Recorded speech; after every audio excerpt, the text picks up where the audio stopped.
Hi, in this new video we will talk about peripherals. The idea of, for example, the timer zero, one of the more common ones. And the objective of this video is to talk about the specifications of this device, and the objective is that one, to discuss the timer zero architecture and as it is from the datasheet from Microchip, and try to find its design equation so you can use this device in our applications. So as usual, what we do from the datasheet picture and a schematic is a kind of an adaptation to our language, to CSD language, okay? This is what we do. So we will organize the timer, for example, from the perspective of how to build it using our circuits, for example, frequency dividers, muxers, latches, you see, logic and counters, basically that way. And connecting them as the manufacturer does in a way that in the end we'll be able to find, you see, a chain of frequency dividers and counters. Every one of each is generating a different modulo. So in the end, you get the equation that you like to use. For example, that the timing period, generating a flag in the end of the counting sequence.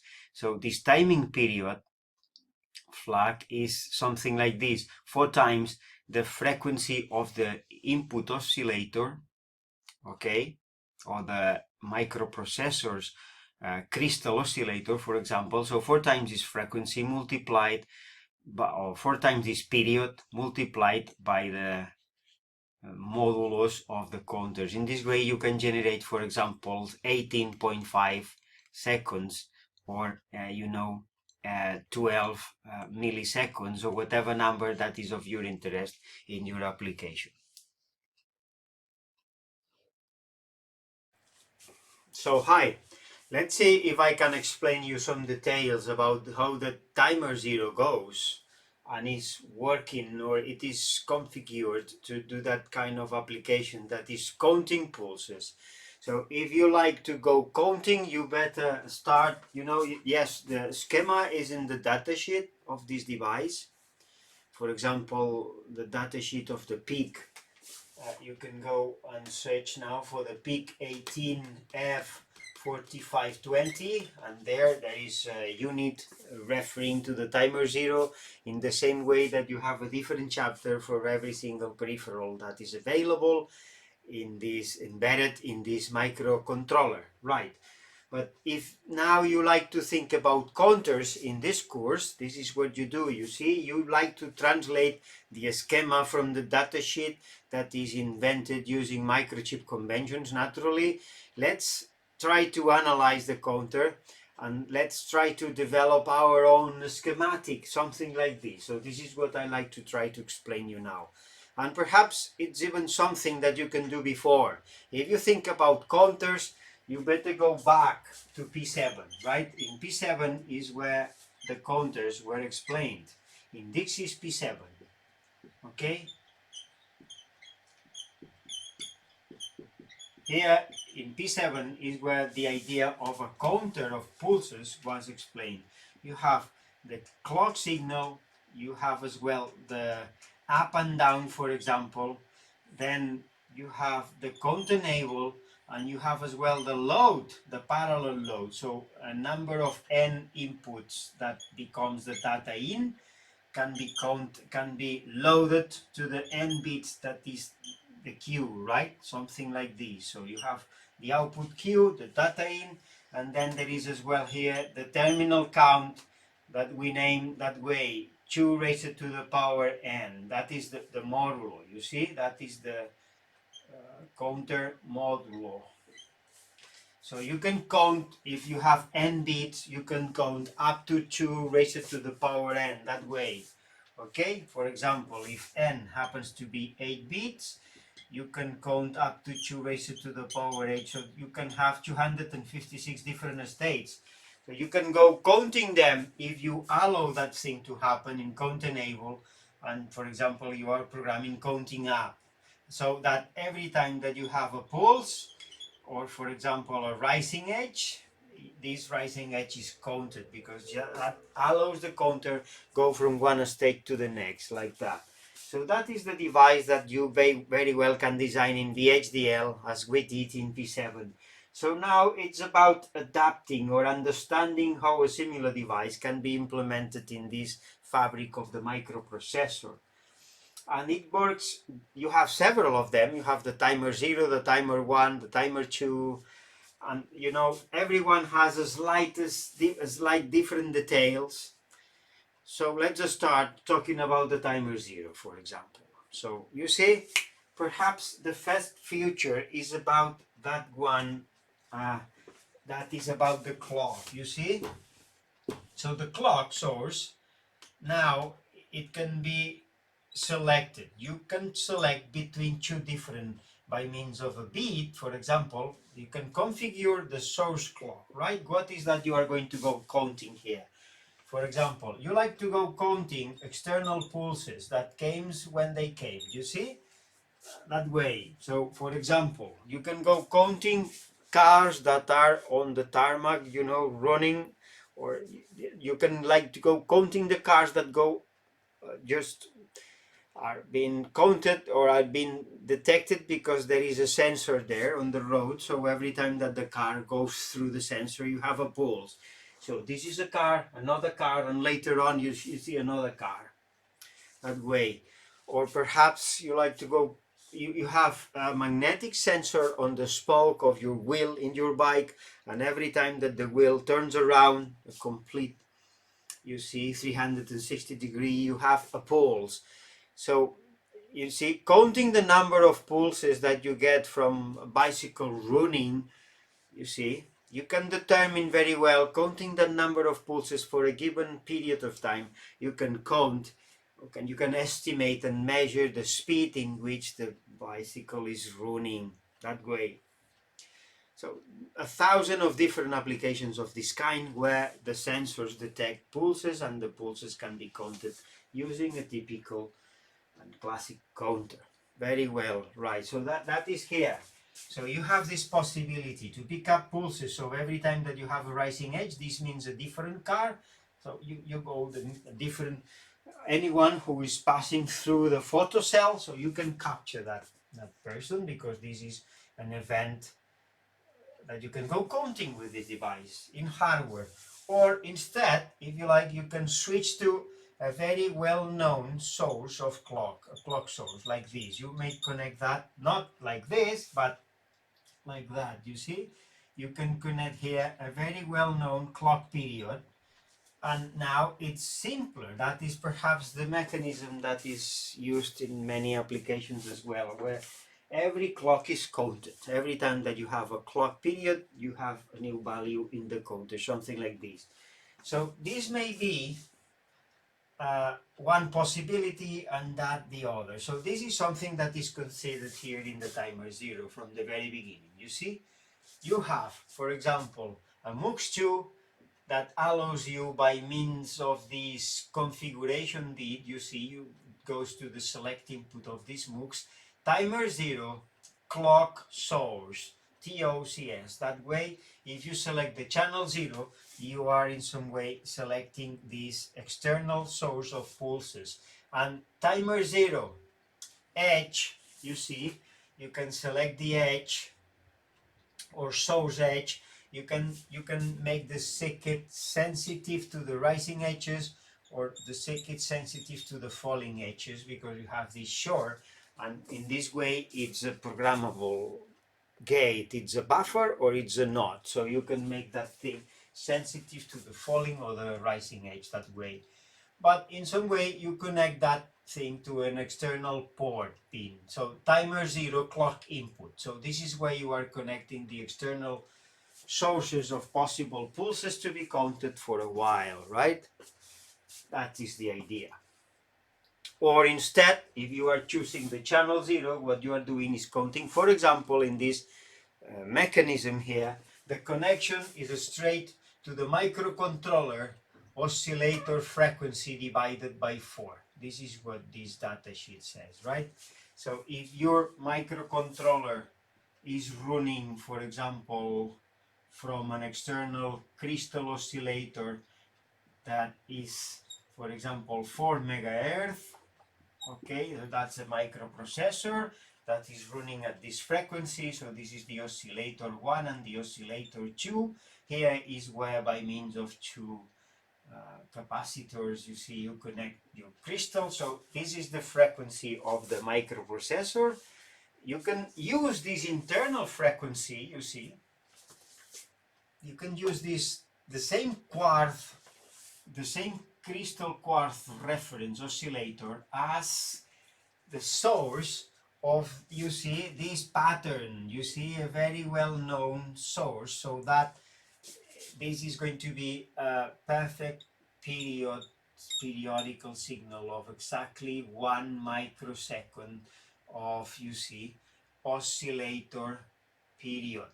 That is very important. You see, you have that, well, that is the meaning. You have a frequency here associated to the crystal of the microcomputer, and very well, this same frequency is used this time as the possible input, if this is what you are selecting here in these MOOCs, as the source of the clock for go counting pulses, right? That's the idea. And then what? Well, what you've got here is a Prescaler or not. That is another possibility that you can choose here.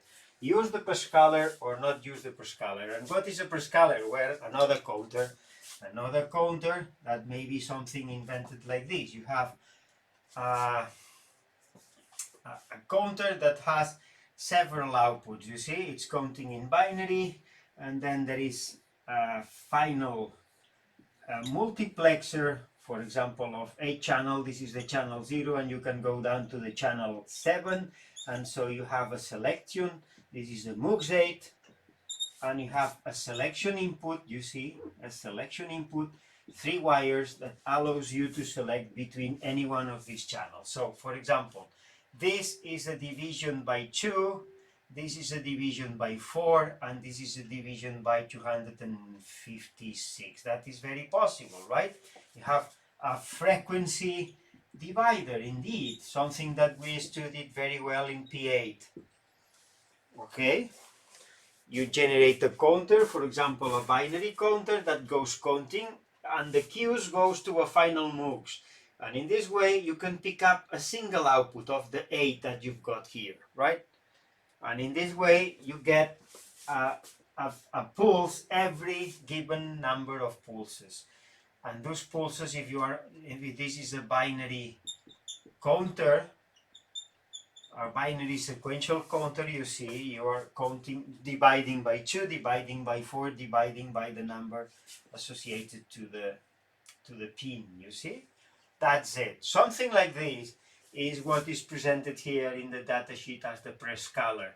And in some way, what we get here is a frequency division by the number n1, for example. This is the way we go interpreting this. So you have 3 bits, you see, timer 0 Prescaler selection.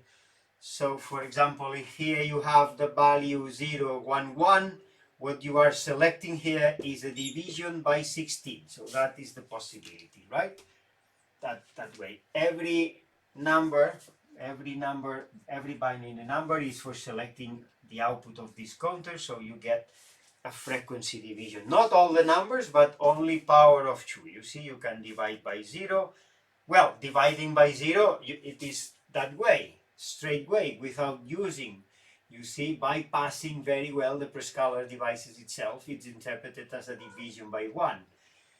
If you are liking to use the Prescaler, you go dividing by 2, dividing by 4, and dividing by 256. So this is the parameter, number 1, n1. You see the number 1. So you go dividing by this number 1. Okay? Then what?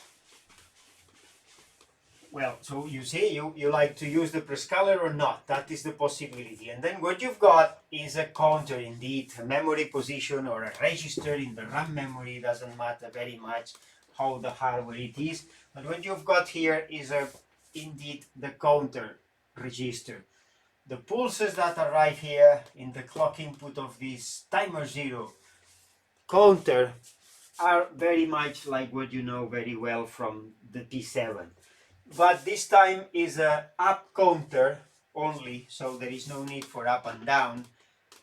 Okay, and yes, in some way you can write and you can read, but this is connected to the, you see, to the microprocessor bus, data bus. That is the way you have to write the data into the memory position that is acting as a counter, you see, as a preset value. And then if you like, you can read the content of this memory position using software instructions. So that is the mechanism that the timer 0 has here enabled to read, to load a preset value here from which you will go counting up. So that is the idea, counting up, right? All right. And it is possible to switch from 8 bit, you have another bit to determine if you like to count with a modulo 8 bit or with a modulo 16 bit, because the timer 0 is that way. 8 bit mode of operation or 16 bit mode of operation, that doesn't matter. You choose one of them. So one 8 bit mode of operation has a capacity of counting 256 different states. And if you are choosing the modulo 16, you have, 2 raised to the power 16, and in this way you can count up to 65,536 different pulses. That is the point. So you see, if the pulses go coming into the counter and you let that happen as well, you see there is another bit here.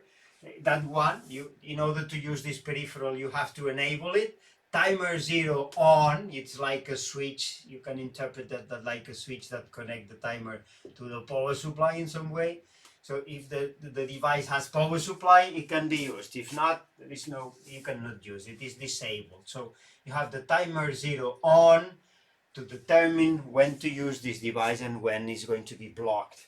But when in operation, you see, you pre-select some values here. You have a Prescaler value, and then you have the timer 0 number 2, the number of pulses that you like to go counting up. So for example, if you like to count N2, you see, if you like to count 100 pulses, you see, you have to write in C something like this: timer 0 equal to, you see, 256 in 8 bit, right? 8 bit, 256, because this is the full capacity if you start counting from 0. So if you like to count not from 0, but from only 100 pulses and get an overflow, it's going to be like that. You need to load that in this way: timer 0 equal to the full capacity of the counter minus this number, you see, and 2. In this way, you see, the timer 0 starts counting from 150. It's starting from 156, and then 157, the first pulse that came into the counter, and then 158, and in that way 256, and then what? Well, you get that overflow pulse. Okay, so in some way the counter is like the classical counter that we have in mind from P7, where you are preloading a value, for example 100, and then you are going counting pulses like that, allowing the counter. All right, and then you have the terminal count 256 high at the last state. It's a kind of an indication of an overflow situation. So you have a pulse here, and the counter goes running in this way, never ending, right? If the pulses go coming, the system goes counting and never stops. The only thing is that you have an overflow pulse in the end of the wheel. So this overflow pulse that may disappear if the counter continues doing so, well, you can imagine that this overflow situation can be captured like this by means of an RS latch in some way or another, right? like you see driving the S of an RS latch. So S is set. So if you are driving the RS latch like that with 1 and 0, what you get is saving the 1 at the Q. So this 1 is for what? Well, this one has a very important meaning. Is what we know as the hardware timer 0 flag, okay? If Q happens to be 1 because it is driven this way, 1 and 0, you get a 1. You save a 1 in this 1-bit memory cell. You know that from P5. So the RS latch is that thing that you know from P5. A 1-bit memory cell without clock, in this case, that is for saving a 1 permanently, even if the counter goes back to 0 and or goes back to this initial value and continues the counter running. Doesn't matter. You've got what you want to save this situation of overflow, and this is what we call a flag. You see, an indicator that this overflow situation. And then what? Well, then comes something very interesting. From the timer 0 interrupt flag, you can enable interrupt from this device, and with the same way with the many other sources of interrupts. And if you are programming the general interrupt enable to be 1, this overflow situation that you've been saving here can generate the interrupt vector jump to the interrupt service routine, right? So you can go out of the main program to do something. And what is this something? For example, this something is, you see, counting again with another number, n3. So you can go counting in the interrupt service routine. So every time that you have an interrupt, you can go counting a post-scalar in some way. But this time the post-scalar is by software, another RAM variable that you see you handle in the interrupt service routine. And every time that the interrupt has been acknowledged like this, you do something like this as well. You clear the hardware flag, all right? So this means that it can be set again if the timer 2 overflows another time later on. All right, so what you've got here is that interesting diagram that is the clock, you see, the clock source, and then a division by n1, that is the Prescaler, and then there is in some way the n2, that is the timer 0 itself, okay? And then there is this possibility that you can draw using another color. We usually do that to indicate that this n3 is here very well, but is by software. And here is where is the limit of the hardware. You see, timer 0 interrupt flag. So what you get with this flag is the possibility, as I say, to jump to the interrupt service routine and drive this extra counter. So this is the post scalar. Well, with what purpose you do that? Well, to reach another number. So here you have in some way another counter modulo n3. So you may imagine that when this counter modulo n3 goes to the end, overflows, but this time with the specific purpose of generating a software variable, you see bar timer 0 flag. So you can go and use this variable because it has been set. After many interruptions, you get what you want, the setting of this variable. So for example, you can change the states if what you are doing is kind of a finite state machine controlled by this flag. All right. So in some way, that is the picture of a timer 0. You have the possibility to count with this specific oscillator. You see time base. This is what we call the time base. Okay. For example, this time it's going to be 1 microsecond. Okay, this is the time base. So you see, you can imagine that you can generate a variable timer flag, timer 0 flag, after having counted a given period of time. So you see, a period of timing is like this.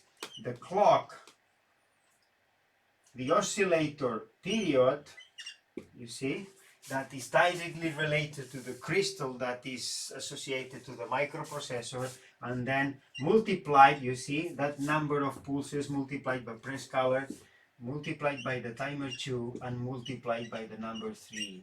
That's the way it goes. So this is the equation that can be used, for example, to design any timing period that you like.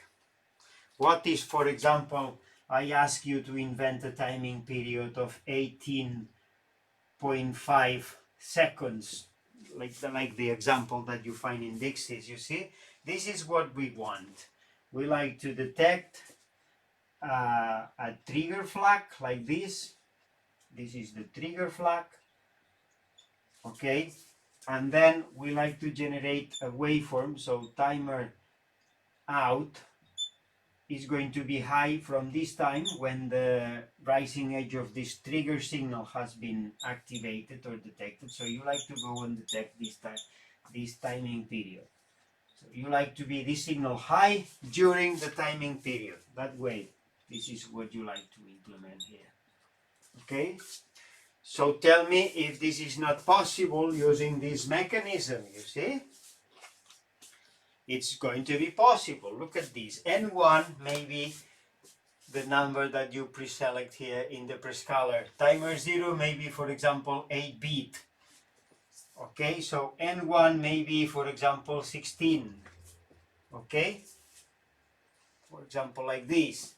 N2 maybe, for example, 250 pulses. So you preload 6. So every time that the counter goes to 0, you preload by software 6. So it is going to count 250 pulses. So this is what you get. 1 microsecond multiplied by 60 and multiplied by 250. And this number is nothing but, you see, an interrupt to the main program every 4 milliseconds. So if what you want is to count up to 18.5 seconds, you see, 18,500,000 microseconds, you see, the time resolution of this device is like that.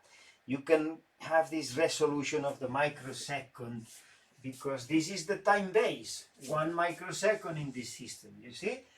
So now the N3 is the only variable to calculate, and it is 6,000, well, 6,425, as you see in the example. If you multiply that thing, you get what you want, 6,425.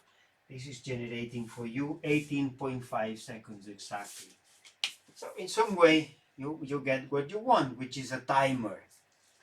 Okay, more or less accurate, and that's another story. The accuracy of this device depends on this kind of software overhead that you have here, because every time that this timer 0 overflows, you have to reload it so that it counts only 250 instead of starting from 0 and counting 256.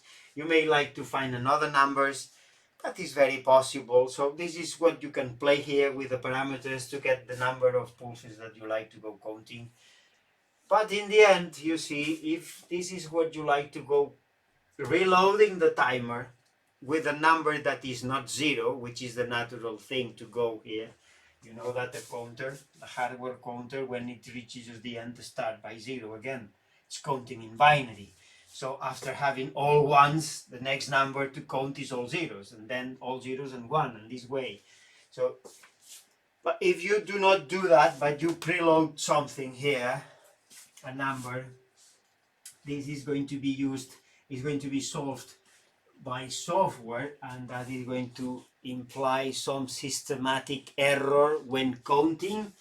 In this application, what is called, you see, this is the concept of real time. So you have a problem here if this is what you want using the timer 0. And the solution to this problem, and to get rid of this software overhead and make it possible the counter to be that accurate, to count at the microsecond precision associated to the oscillator time base, what you have to do perhaps is to choose another one. Instead of talking about using the timer 0, you better choose the timer 2, which has, you know, this kind of hardware preloading to the number that you like. Okay, so that is in another recording or in another unit, but this is the idea. What you get if is this thing. Instead of using the timer 0, you like rather use the timer 2. What you get is the possibility to get rid of this software overflow overhead, and that generates these complications if you really are interested in a very precise and accurate, you know, you see, real-time measurement. That's it. So, and this is a given application using this formula when you try to use it as a timer, you see, a timer, you see. So what you like to invent is a timer for a given time. You see, you select this well-known time base. Something similar can be explained here if you choose the external source to get, you know, to measure frequency of a signal or the speed of a bike or whatever, something like this, you see. All right.